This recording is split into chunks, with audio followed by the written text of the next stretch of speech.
नमस्कार दोस्तों, स्वागत है आप लोग का VN स्टडी क्लासेस में। आज हम लोग एक नया चैप्टर शुरू करने वाले हैं जिसका नाम है परमाणु संरचना यानी कि एटॉमिक स्ट्रक्चर, और उसका पहला पार्ट मैं लेकर आया हूं। तो आज देखेंगे हम लोग परमाणु संरचना के बारे में। तो देखिए, परमाणु को जो है तोड़ा जा सकता है।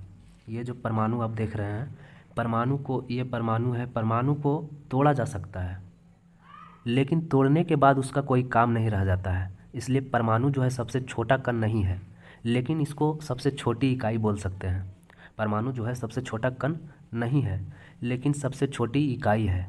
इकाई का मतलब कि जो अपना काम को कंप्लीट रूप से कर सके। जैसे ये परमाणु है, इसके अंदर जो है प्रोटॉन और न्यूट्रॉन है, प्रोटॉन और न्यूट्रॉन है। तो इसको जब तोड़ेंगे, परमाणु को जब तोड़ेंगे, तो इसके अंदर प्रोटॉन अलग करेंगे और न्यूट्रॉन अलग करेंगे, जिसका अलग कोई काम नहीं है। अकेले कोई काम को पूरा कंप्लीट रूप से नहीं कर सकता है। इसलिए जो अपना काम को कंप्लीट रूप से कर सके उसे इकाई बोलते हैं। तो परमाणु क्या है? सबसे छोटी इकाई है, ना कि कण है। तो परमाणु जो है उसको तोड़ा जा सकता है, लेकिन तोड़ने के बाद उसका कोई काम नहीं रह जाता है। इसलिए परमाणु को सबसे छोटा कण नहीं बोला गया है, लेकिन परमाणु को सबसे छोटी इकाई बोला गया है। मैक्सवेल नामक विद्वान था एक, उन्होंने कहा था कि इलेक्ट्रॉन जब चारों ओर चक्कर लगाता रहता है तो वह अपनी ऊर्जा को खोते रहता है, यानी कि ऊर्जा में कमी करते रहता है। तो एक समय ऐसा आता है कि जब इलेक्ट्रॉन अपनी सारी ऊर्जा को खो देता है और वह इलेक्ट्रॉन नाभिक में गिर जाता है। लेकिन मैक्सवेल का जो यह नियम है वो सक्सेस नहीं हो पाया था। क्या कहा था मैक्सवेल ने कि इलेक्ट्रॉन, मान लीजिए कि ये इलेक्ट्रॉन है, ये चक्कर लगा रहा है, तो इलेक्ट्रॉन जो है चक्कर लगाते लगाते वह अपनी ऊर्जा को खोते रहता है और एक ऐसा समय आता है कि वह नाभिक में गिर जाता है। जब अपनी सारी ऊर्जा को खो देता है तो वह नाभिक में गिर जाता है। लेकिन यह जो नियम है वो गलत हो गया। यह नियम जो है मैक्सवेल का वो सक्सेस नहीं हो पाया। उसके बाद आया बोरबरी। बोरबरी ने क्या कहा था कि जब कोई इलेक्ट्रॉन अपनी कक्षा में, उन्होंने कहा था कि जब कोई इलेक्ट्रॉन अपनी कक्षा में चक्कर लगा रहा होता है तो वह अपनी ऊर्जा को नष्ट नहीं करता है। लेकिन अगर वह इलेक्ट्रॉन दूसरी कक्षा में चला जाता है, मान लिया जाए कि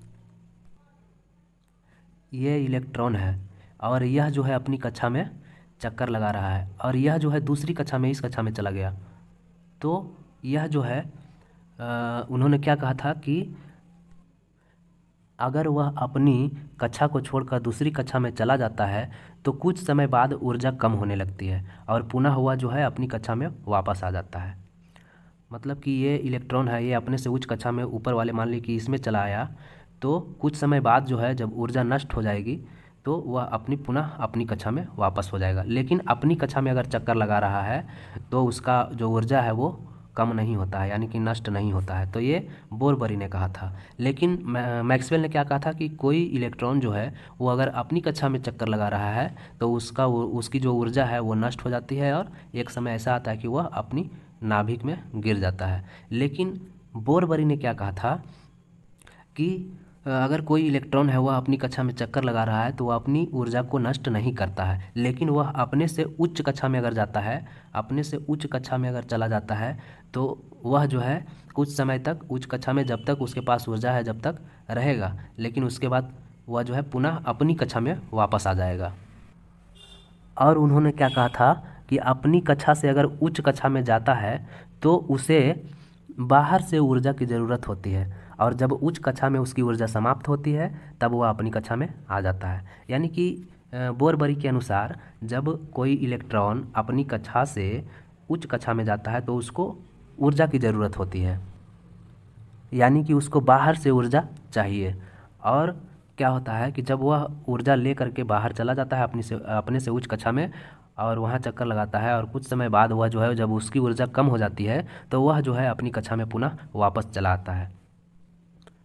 इसका एग्जाम्पल आप लोग समझ सकते हैं। जैसे हाइड्रोजन है, वो जब जलता है तो धीरे धीरे जलता है और बहुत तेज़ हो जाता है, लेकिन हाइड्रोजन में अगर इलेक्ट्रिक सप्लाई बंद कर दिया जाता है वह तुरंत जो है नहीं बुझता है, थोड़ी देर धीरे धीरे धीरे धीरे होकर के वह बुझता है। इसका मतलब जो है वो इलेक्ट्रॉन जो है उच्च कक्षा में चला गया और जैसे जैसे उसको इलेक्ट्रिक देना बंद करेंगे तो वह धीरे धीरे ऊर्जा अपना खो देगा और धीरे धीरे वह पुनः अपनी कक्षा में चला आता है। तो हैलोजन जब जलता है तो उसका उदाहरण से आप समझ सकते हैं बोरबरी का नियम। अब सवाल उठता है कि कौन सा इलेक्ट्रॉन का अपना कक्षा होता है। तो इसे जानने के लिए बोरबरी ने बताया था एक ट्रिक। तो बोरबरी ने इलेक्ट्रॉन की कक्षा ज्ञात करने के लिए एक ट्रिक बताया था, जिसका ट्रिक है 2n²। क्या बताया था? 2n²। जहाँ n क्या है? तो n जो है ऑर्बिट की संख्या है, यानी कक्षा की संख्या है। कक्षा की संख्या है। n क्या है? कक्षा की संख्या है। तो अगर कोई इलेक्ट्रॉन जो है पहली कक्षा का अगर इलेक्ट्रॉन है तो उसके लिए क्या सूत्र हो जाएगा? यहाँ n का मान कक्षा होता है, तो n का मान अगर 1 रखेंगे तो क्या होगा? 1 का स्क्वायर 1 हो गया, 1 गुना 1, 1 गुना 2 हो गया 2, ये हो जाएगा 2। इसके अनुसार अगर दूसरी कक्षा का इलेक्ट्रॉन है तो उसमें हो जाएगा n के जगह अगर 2 रखेंगे तो कितना होगा? 2 का स्क्वायर 4 और 4 दूना 8, यानी कि 8 इलेक्ट्रॉन। अगर दूसरी कक्षा का इलेक्ट्रॉन है तो उसमें 8 इलेक्ट्रॉन रह सकते हैं, और पहली कक्षा का है तो 2 इलेक्ट्रॉन। और उसी तरह अगर तीसरी कक्षा का है तो 3 का स्क्वायर करिए, यहाँ 3 तिया 9, 9 और गुने 2, 9 दूनी 18, 18 इलेक्ट्रॉन रह सकते हैं तीसरी कक्षा में। उसी प्रकार आप किसी भी कक्षा का इलेक्ट्रॉन निकाल सकते हैं। जैसे चौथी कक्षा का है तो यहाँ 4 का स्क्वायर करेंगे गुने 2, तो 16 दूनी 32 हो गया। तो इस प्रकार बोरबरी ने यह सूत्र दिया था इलेक्ट्रॉन की कक्षा ज्ञात करने के लिए। अब देखिए कोई नाभिक है, तो नाभिक को क्या कहा जाता है? ये परमाणु है और परमाणु के अंदर नाभिक है, तो नाभिक को न्यूक्लियस कहा जाता है। और न्यूक्लियस के अंदर पाए जाने वाले कण को क्या कहते हैं? न्यूक्लियॉन कहते हैं। इसके अंदर जो पाया जाने वाला कण है उसे न्यूक्लियॉन कहा जाता है। और न्यूक्लियॉन में कौन कौन आते हैं? तो इसमें आएंगे न्यूट्रॉन और प्रोटॉन। तो न्यूट्रॉन और प्रोटॉन को कहा जाता है क्या? न्यूक्लियॉन कहा जाता है। न्यूट्रॉन और प्रोटॉन को न्यूक्लियॉन कहा जाता है। न्यूक्लियॉन में जो है वो इलेक्ट्रॉन नहीं आता है। इलेक्ट्रॉन जो है न्यूक्लियॉन के अंदर नहीं आता है। तो कोई भी परमाणु है, तो कोई भी परमाणु में, किसी भी परमाणु में 3 चीज़ अवश्य मिलते हैं, एक इलेक्ट्रॉन, प्रोटॉन और न्यूट्रॉन। और इन तीनों को कहा जाता है स्थायी कण। इन तीनों को क्या बोला जाता है? स्थायी कण। न्यूट्रॉन, प्रोटॉन और न्यूट्रॉन। एक होता है पॉजिट्रॉन और मेसॉन और क्या? बोसॉन, न्यूट्रिनो, एंटी न्यूट्रिनो, ये सभी को कहा जाता है अस्थायी कण। तो अस्थायी कण आप लोग जान गए कि प्रोटॉन, इलेक्ट्रॉन और न्यूट्रॉन को अस्थायी कण बोला जाता है, और positron, meson, boson, neutrino, anti neutrino और भी है, इसे कहा जाता है क्या? अस्थायी कण। यह जो है कभी कम हो जाता है, कभी ज़्यादा हो जाता है। एक होता है प्रतिकण। प्रतिकण का मतलब हुआ, एंटी पार्टिकल का मतलब हुआ कि ऐसा कण जो एक दूसरे से दुश्मनी रखता हो। जैसे इलेक्ट्रॉन का जो प्रतिकण है वो क्या होता है? पॉजिट्रॉन होता है। इलेक्ट्रॉन का प्रतिकण क्या होता है? पॉजिट्रॉन होता है। तो जो कण एक दूसरे से दुश्मनी रखता है वो प्रतिकण कहलाता है। जैसे इलेक्ट्रॉन का प्रतिकण पॉजिट्रॉन हो गया, क्योंकि इलेक्ट्रॉन में जितना निगेटिव होता है, निगेटिव की शक्ति होती है, उतना ही पॉजिट्रॉन में पॉजिटिव की शक्ति होती है। तो इलेक्ट्रॉन का प्रतिकण पॉजिट्रॉन हो गया। मैंने बताया कि अस्थायी कौन कौन कौन होते हैं, तो इलेक्ट्रॉन होते हैं, प्रोटॉन होते हैं और न्यूट्रॉन होते हैं। ये तीनों जो होते हैं अस्थायी कण होते हैं। और इलेक्ट्रॉन पर नेगेटिव चार्ज रहता है, प्रोटॉन पर पॉजिटिव चार्ज रहता है और न्यूट्रॉन पर आवेश नहीं होता है, वह न्यूट्रल होता है। तो इलेक्ट्रॉन का जो द्रव्यमान होता है वो कितना होता है? 9.1 इंटू 10⁻31, यानी कि -31 का कहने का मतलब हुआ कि 10/10 मतलब 1 पर कितना जीरो? 31 जीरो, इससे भाग दीजिए। इतना छोटा होता है इलेक्ट्रॉन। इस पे 31 जीरो बैठाएंगे तो कितना छोटा हो जाएगा?